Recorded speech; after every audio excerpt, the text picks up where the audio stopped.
నమస్తే. Spiritual, motivation, educational వీటికి సంబంధించి ఇంటర్వ్యూస్ ఇవ్వదలుచుకున్న వాళ్ళు కింద నంబర్కి కాంటాక్ట్ చేయండి. నమస్కారం. రేపటి విశిష్టతని ఒకసారి చూద్దాం. రేపు 4వ తారీఖు జనవరి నెల 2024వ సంవత్సరం గురువారం. శ్రీ శోభకృత్నామ సంవత్సరం దక్షిణాయనం హేమంత ఋతువు. రేపు మార్గశీర్ష మాస బహుళపక్ష అష్టమి తిథి రాత్రి 10 గంటల 4 నిమిషాల వరకు, తదుపరి నవమి తిథి. హస్త నక్షత్రం సాయంత్రం 5 గంటల 33 నిమిషాల వరకు, తదుపరి చిత్తా నక్షత్రం. నక్షత్ర వర్జం రాత్రి 2 గంటల 19 నిమిషాల నుండి రాత్రి 4 గంటల 4 నిమిషాల వరకు. అమృతకాలం ఉదయం 10 గంటల 52 నిమిషాల నుండి మధ్యాహ్నం 12 గంటల 39 నిమిషాల వరకు. హైదరాబాద్ ప్రాంతం వారికి రేపు సూర్యోదయం ఉదయం 6 గంటల 47 నిమిషాలకు, సూర్యాస్తమయం సాయంత్రం 5 గంటల 55 నిమిషాలకు. చంద్రోదయం రాత్రి 12 గంటల 49 నిమిషాలకు, చంద్రాస్తమయం మధ్యాహ్నం 12 గంటల 11 నిమిషాలకు. అభిజిత్ ముహూర్తం ఉదయం 11 గంటల 59 నిమిషాల నుండి మధ్యాహ్నం 12 గంటల 43 నిమిషాల వరకు. దుర్ముహూర్తం ఉదయం 10 గంటల 30 నిమిషాల నుండి ఉదయం 11 గంటల 34 నిమిషాల వరకు. మరలా మధ్యాహ్నం 2 గంటల 57 నిమిషాల నుండి మధ్యాహ్నం 3 గంటల 41 నిమిషాల వరకు.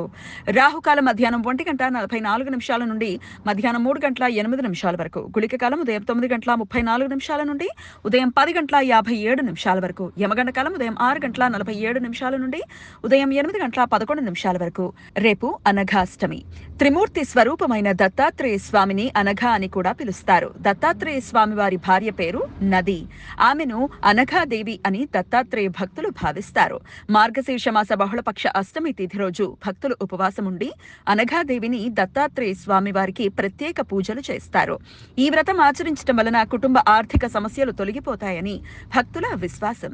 రేపు మాస కాలాష్టమి. కాలభైరవ భక్తులు ప్రతి బహుళపక్ష అష్టమి తిథి రోజు ఉపవాసం ఉండి శివరూప కాలభైరవుడిని పూజిస్తారు. కాశీలోని కాలభైరవ దేవాలయంలో కాలభైరవ అష్టమి పేరుతో ప్రత్యేక ఉత్సవాలు జరుగుతాయి. రేపు త్రిశోష్టక దినం. రేపు దాన ధర్మాలు చేయటానికి, పితరులను స్మరించుకోవడానికి అనుకూలం. ఈ సమాచారాన్ని మనకందించిన వారు మేడికొండూరు విశ్వనాథ్ ప్రసాద్ గారు. ఆయనకు కృతజ్ఞతల్ని తెలియజేస్తూ నారాయణ స్మరణతో సమస్త సన్మంగళాని భవంతు. నమస్కారం.